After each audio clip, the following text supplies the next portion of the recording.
Kira pertanyaannya sudah agak apa ya, karena puasa sunnahnya udah lewat. Tapi nggak apa-apa.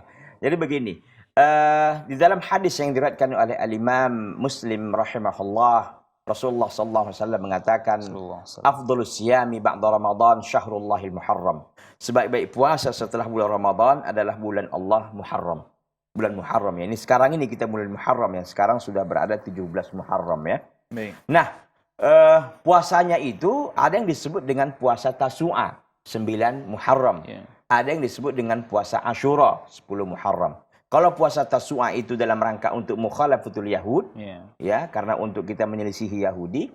Sedangkan Ashura itu karena memang keutamaannya yang sangat luar biasa. Yang kata Nabi SAW dalam riwayat Muslim bahwa saumu yauma Ashura ahtasibu 'ala Allahi an yukaffira asanah qablahu.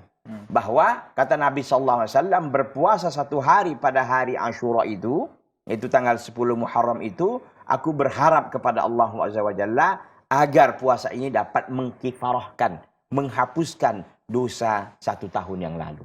Allah Akbar. Jadi itu ini puasanya di di 9, di 10 atau Tasu'a kita katakan 9 Muharram atau 10 Muharram, atau Ibnul Qayyim mengatakan bisa juga 11.